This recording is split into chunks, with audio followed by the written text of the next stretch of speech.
Somos criaturas musicales de forma innata, desde lo más profundo de nuestra naturaleza. Stefan Kolsch. La música une a las personas y desata emociones en todo el planeta. En este capítulo de Redes, el neurocientífico y profesor de psicología de la música, Stefan Kolsch, de la Freie Universität Berlin, le explicará a Punset qué dice la neurociencia sobre las emociones evocadas por la música. También analizaremos cómo el cine se aprovecha del poder de la música para dirigir a los espectadores, y el cantante Manolo García nos explicará la unión que experimentan los músicos con su público en los conciertos.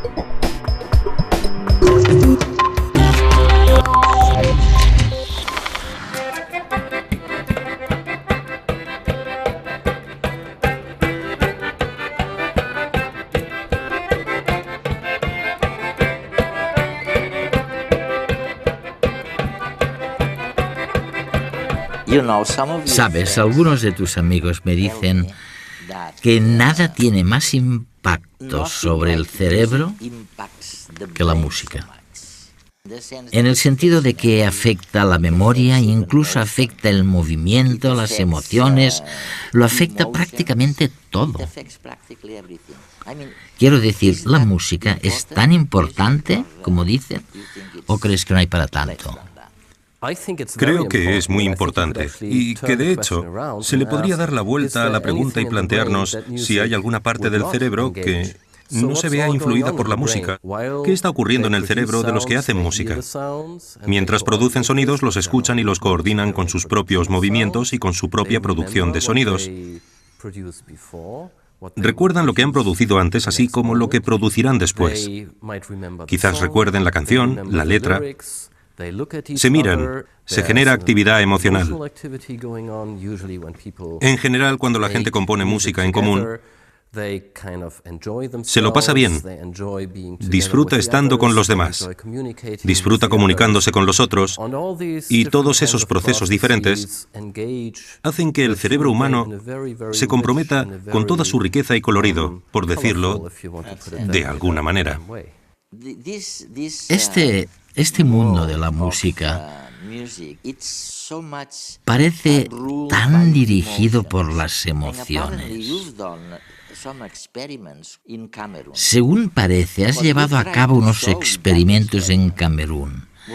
Y lo que intentaste demostrar en aquel experimento fue que la cultura, una cultura concreta, no afectó las emociones inspiradas por la música.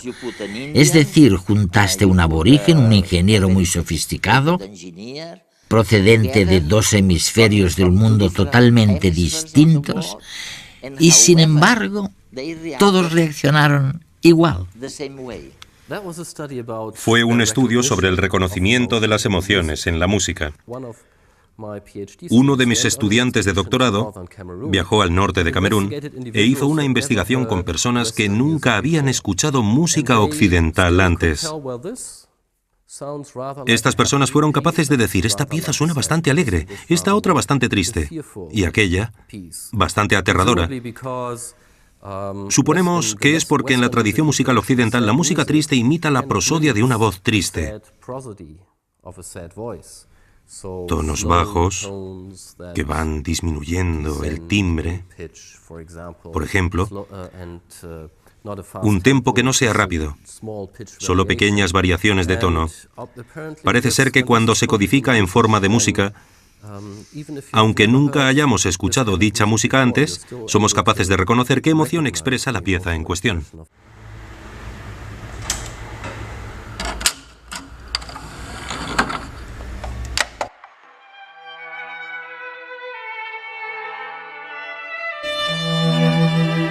Hay canciones que consiguen ponernos tremendamente tristes. Suenan los primeros acordes, se nos hace un nudo en el estómago, nos asaltan los recuerdos. Y según el día que tengamos, puede que no nos sintamos con fuerzas para sumirnos en la tristeza más profunda. Otras canciones, en cambio, nos contagian alegría, buen humor. Que escuchemos una canción y la entendamos es algo extraordinario. Pensemos lo siguiente: la música es una sucesión de señales acústicas que nuestros oídos recogen y envían al cerebro. Allí se decodifican y se les da significado. Todo eso pasa en fracciones de segundo. Para ello, el cerebro tiene que involucrar a las emociones, unas de las encargadas más importantes de convertir el sonido en algo comprensible.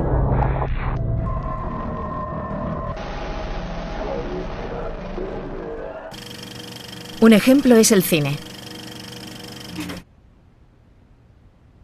Hoy en Redes vamos a hacer un pequeño experimento. Hemos grabado una escena y Baldo, músico y compositor, nos va a ayudar a darle sentido. Él suele componer las bandas sonoras de obras de teatro y películas. La música básicamente lo que hace es resaltar las emociones. Es como una especie de guía para el espectador para indicarle por qué territorio de sensaciones nos vamos a mover. A veces la música avanza al susto, o a veces dilata una escena para hacerla más larga, o a veces una persecución es mucho más trepidante. Vamos a hacer un juego que me habéis propuesto, que es un poco un atraco, pero que puede ser interesante.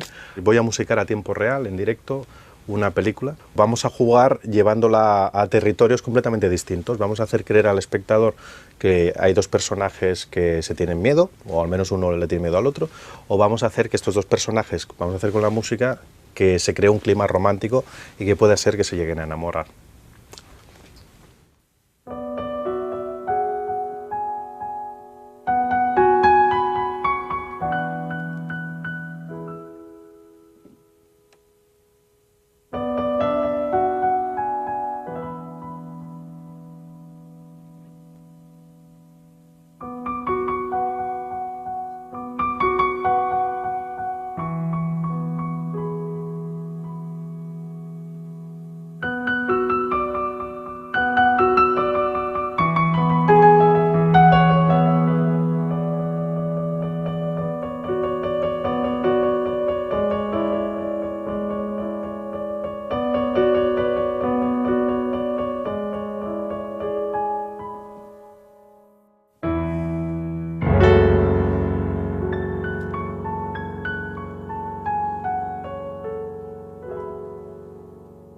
Al final nos enamoraron.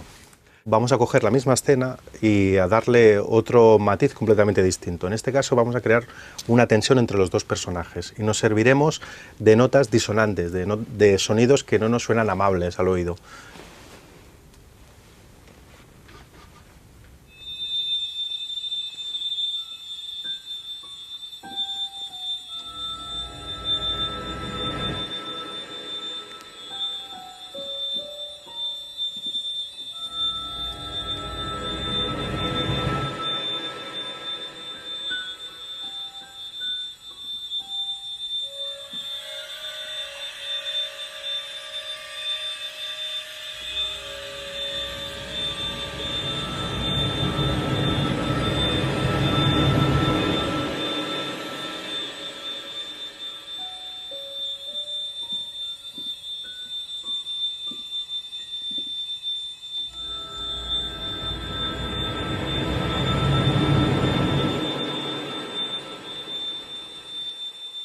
Estos sonidos producen cierta angustia al espectador que está oyendo y que codifica la imagen como una escena en la que va a pasar algo malo. Sería una sensación parecida a cuando una persona entra en un bosque de noche que no conoce y que empieza a oír ruidos de todas partes y sonidos que le son extraños y que por eso mismo pueden dar miedo. El cerebro necesita patrones para entender el entorno y darle sentido. Son reglas que usamos para hacer predicciones y formarnos expectativas, ya sea cuando estamos en medio de un bosque o mientras vemos una película. Nuestros ancestros utilizaban esas mismas reglas para salvar el pellejo. Si no hubieran inferido que un determinado ruido entrañaba peligro, seguramente hubieran acabado en la tripa de algún animal. Déjame que te haga una pregunta. ¿Por qué cuando estoy triste y me siento solo, algo que me ocurre muy rara vez, pero a veces puedo sentirme triste y solo, ¿por qué la música me anima si es algo, sabes, movido, como pam, pam, pam, pam? Y en cambio, cuando estoy muy excitado, ¿Por qué pasa al revés? La otra música me calma. Quiero decir, ¿cómo puede ser que la música te anime o por el contrario te tranquilice? No me parece demasiado lógico. Eso nos muestra que, en primer lugar, la música tiene esa capacidad de ayudarnos a cambiar nuestro estado de ánimo, si lo deseamos. Desde la neurociencia sabemos que la música es muy poderosa a la hora de activar cada una de nuestras estructuras emocionales en el cerebro. Cuando llevamos a cabo experimentos neurocientíficos, vemos que podemos modular la actividad en prácticamente cualquier estructura cerebral emocional gracias a las emociones que despierta la música. Esto significa que la música es capaz de evocar el núcleo mismo, el núcleo de las estructuras cerebrales responsables y creadoras de nuestro universo emocional. Algo muy importante también para las terapias donde podemos intentar aplicar la música para ayudar a aquellos pacientes que padecen trastornos de sus estructuras cerebrales y que están relacionados con las emociones, que tienen algo que ver con las emociones. No solo la depresión, sino también el trastorno provocado por un estrés postraumático, en parte también los trastornos por ansiedad. Los individuos que han padecido traumas a causa de abusos u otras causas, por lo que tenemos un amplio horizonte a la hora de aplicar de forma más sistemática y generalizada la música como terapia. He leído algo en alguno de tus artículos sobre los niños autistas. Parece que escuchan o aprehenden la música igual que los niños no autistas. ¿Es posible esto? Quiero decir, ¿sienten la música del mismo modo?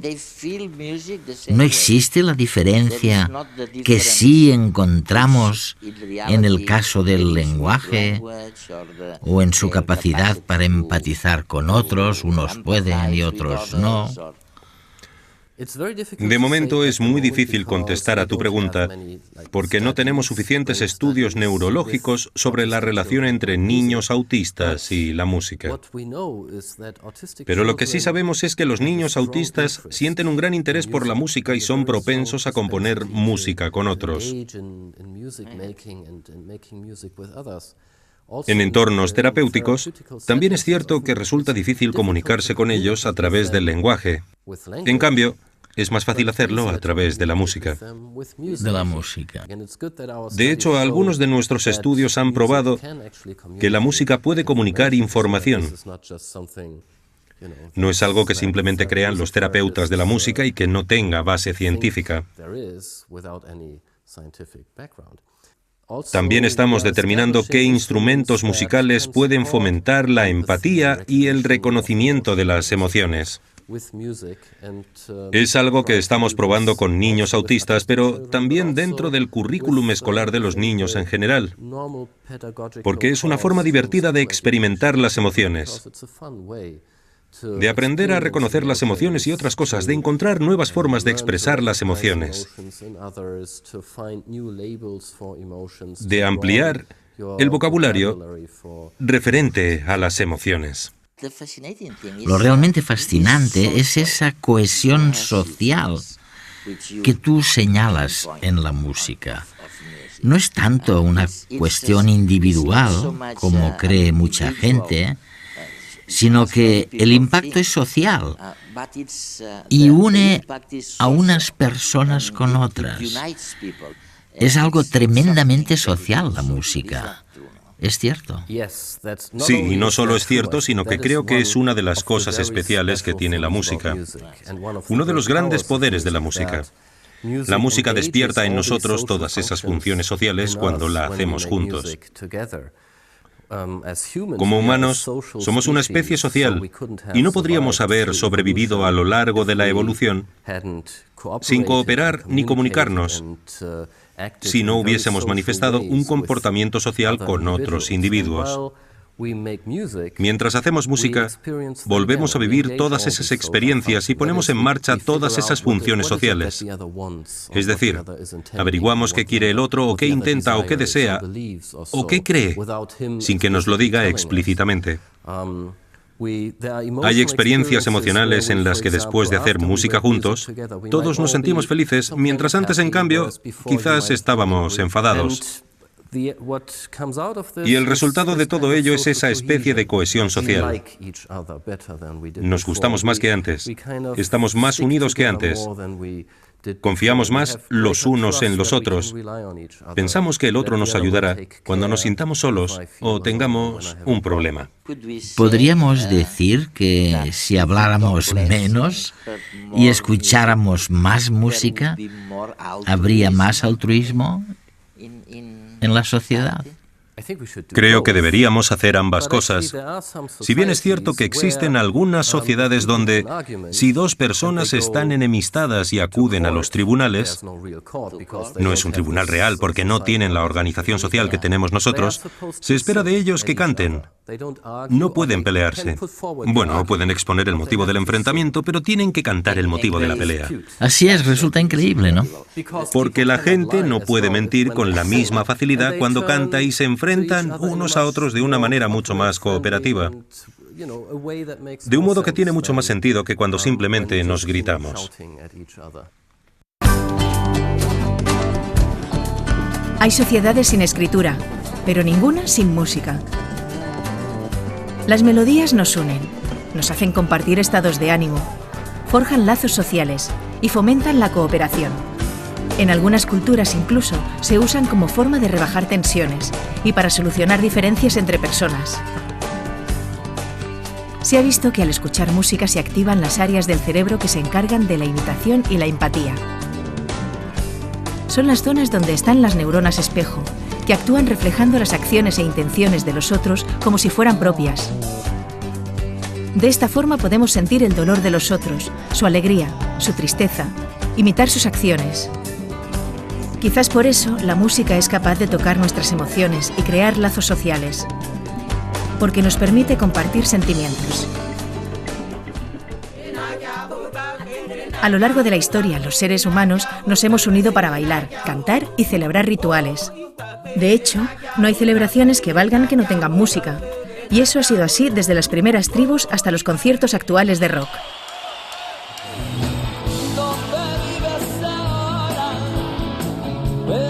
Manolo García, músico y compositor, lleva 3 décadas sobre los escenarios. Con el último de la fila y después en solitario, ha conseguido unir y emocionar con sus temas a varias generaciones. En lo que dura un concierto sobre el escenario, podría caer una bomba en el centro del escenario, y, o sea, no eres consciente de nada, estás fluyendo. Éramos la música en el murmullo de la corriente. Con la música te abstraes. Bueno, pues todo el mundo en los conciertos yo lo noto, en ese compartir, en esa misa, en esa comunión público-artista o músico, que es un viaje de vuelta, es un toma daca, es lo mismo. Conseguimos una temporalidad, hay momentos de emoción, hay momentos de tener que parar. Es decir, cantad vosotros porque durante 2 segundos no puedo cantar, o medio minuto. Que no hay nada más, que no hay nada más. El escenario lo que provoca es una euforia máxima, porque ves a la gente contenta y eso es una felicidad. Ves que tus canciones provocan una situación de alegría. Para mí es estupendo, es un efecto benéfico, ¿no? Tú sales y tienes ganas de ese abrazo imaginario, ¿no? Estamos todos abrazándonos, quizás suena un poco tonto, pero es como esa necesidad bueno, somos piña, somos tribu, somos un poco ancestral, ¿no? En la profunda fronda que adormecida fiera. Me gusta, pues eso, compartir las sensaciones, y la canción es una manera óptima de compartir sensaciones, de buscar certezas, de decir sí, es así. Probablemente nos estamos equivocando los 7.000 o los 4.000, pero en ese momento es así, porque pensamos todos, claro, es así. Esta canción dice esto y todos estamos de acuerdo. Igual es un gran error, pero es un error compartido, con lo cual es menos error.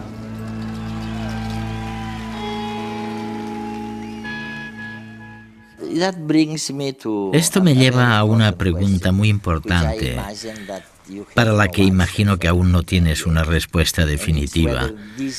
Me gustaría saber si se trata de una capacidad innata o si es algo que adquirimos, quiero decir, la capacidad de entender la música.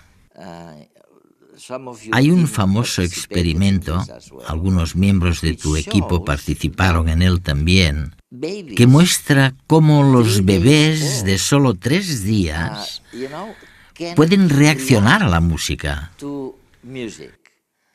Así que realmente, si alguien que tiene solo 3 días puede reaccionar a la música, probablemente estamos hablando de algo que es innato, ¿no? Estoy totalmente convencido de ello, sí. Somos de forma innata, desde lo más profundo de nuestra naturaleza, criaturas musicales, muy musicales todos nosotros. Y hay una buena razón para ello. Además de que nos permite desempeñar todas esas funciones sociales mientras hacemos música, también necesitamos esas capacidades para aprender a hablar. Cuando nacemos, no sabemos qué significa pechos, leche, beber o sorber, pero aprendemos a hablar al escuchar los sonidos musicales del lenguaje. Y así es como los niños aprenden a hablar. Escuchan la música del habla y al hacerlo también entienden el lenguaje. No es el único aspecto del lenguaje que aprenden. Eso es, sí, no es el único aspecto del lenguaje que aprenden, pero evidentemente es algo muy importante. Afortunadamente somos muy musicales porque si no nos costaría mucho aprender a hablar o a aprender idiomas.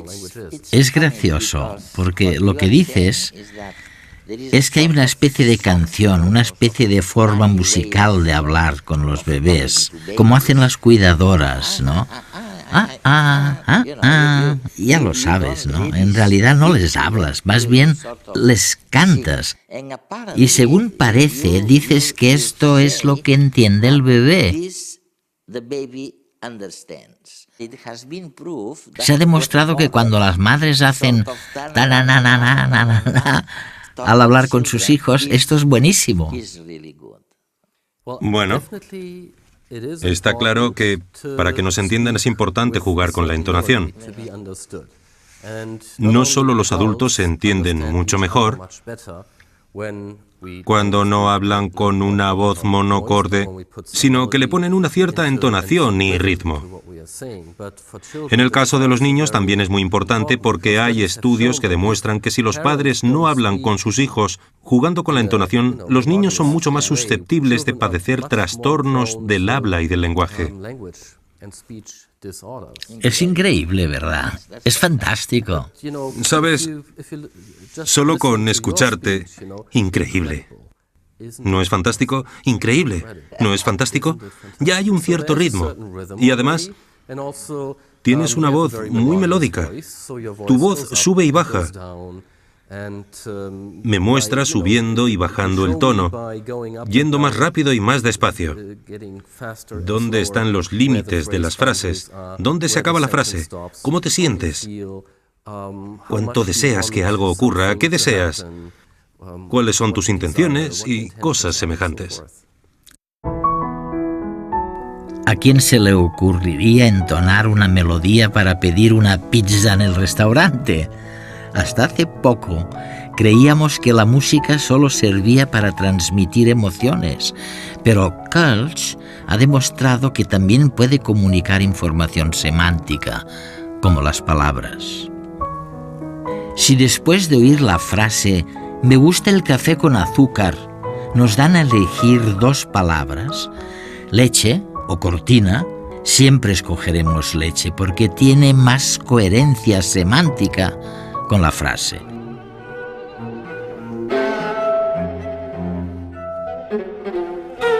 Esa coherencia desata una reacción en el cerebro que se puede medir y que sucede también al escuchar música.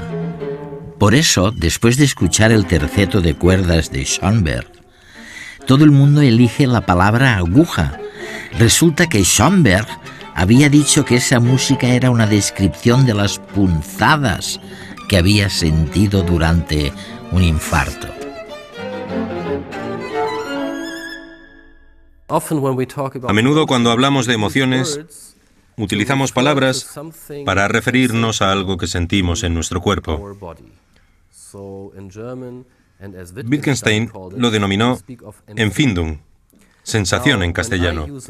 Ahora bien, cuando utilizo una palabra para referirme a una sensación de mi cuerpo, y tú utilizas la misma palabra, ¿cómo puedo estar seguro de que nos estamos refiriendo a lo mismo? Dado que no existe una correspondencia unívoca en el cerebro entre nuestras sensaciones por un lado y nuestros centros lingüísticos por el otro, tiene que producirse una transformación de la información desde las sensaciones al lenguaje. Y nunca se sabe. Y nunca se sabe, pero ¿y si utilizamos la música?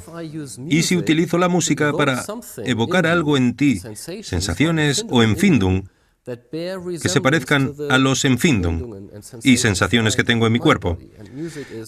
A veces la música puede hacerlo mejor. Con la música podemos comunicar esa información incluso sin que se vea distorsionada por las palabras. De hecho, a menudo le digo a la gente o les recuerdo que el lenguaje no es, como ellos creen, algo para hacerse entender, sino que es un instrumento maravilloso para confundir a los demás. Creo que en el caso de la música no se puede decir lo mismo, es más veraz. O sea que realmente, si niños que sufren autismo pueden comunicar con otros mediante la música de una manera que no lo pueden hacer con las palabras, si ellos pueden empatizar, ponerse en el lugar de los demás, entonces yo creo que no hay ninguna duda de que no tienen más que ganar con la música. Y no es seguro que siempre sea así con las palabras.